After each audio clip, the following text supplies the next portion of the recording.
बॉलीवुड के बेहद मशहूर, सफल और हर दिल अजीज ओम पुरी का जन्मदिन पूरी इंडस्ट्री उन्हें याद कर रही है और उनके फैंस भी। लेकिन आपको बता दें कि ये जन्मदिन ओम पुरी ने खुद को तोहफे में दिया था।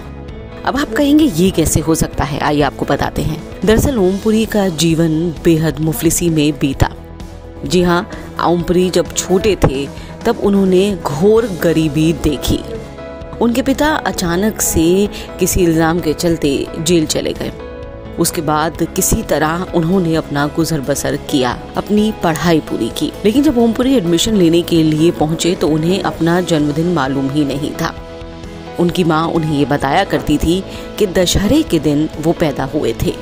ऐसे में जब ओम पुरी मुंबई पहुंचते हैं, उस दिन दशहरा होता है और तारीख होती है 18 अक्टूबर। बस फिर क्या था, ओम पुरी ने ये तय कर लिया कि 18 अक्टूबर ही उनका जन्मदिन है और उस दिन दशहरा भी था, यानी कि माँ की कही बात भी सच साबित हो गई। और तब से ओम पुरी का जन्मदिन मनाया जाने लगा 18 अक्टूबर के तौर पर। यही नहीं, कहते हैं कि ओम पुरी ने अपनी मौत की भविष्यवाणी भी खुद कर दी थी। ये बात बेहद अजीब है, लेकिन एक इंटरव्यू, BBC को दिए गए एक इंटरव्यू में ओम पुरी ने ये बात कही थी। कोई सोच भी नहीं सकता था कि ओम पुरी ने जिस खुशगवारी के आलम में बात करते करते हंसी मजाक में कुछ कहा, वो इस तरह से दुर्भाग्यपूर्ण तरीके से सच साबित हो जाएगी। ओम पुरी ने कहा, जब मेरी मौत आएगी तो पता भी नहीं चलेगा, सोते सोते चला जाऊंगा। अगले दिन आपको पता चलेगा कि फलाने वक्त पर ओम पुरी का निधन हो गया। और दुर्भाग्य देखिए,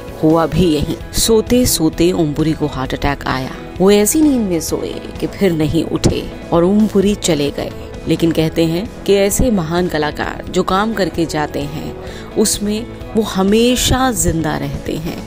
उनका अक्स हमेशा जिंदा रहता है, उनके जज्बात हमेशा जिंदा रहते हैं, और वही ओम पुरी के साथ है। स्वर्गीय ओम पुरी जी के जन्मदिन पर उन्हें आज तक डिजिटल की तरफ से हार्दिक श्रद्धांजलि।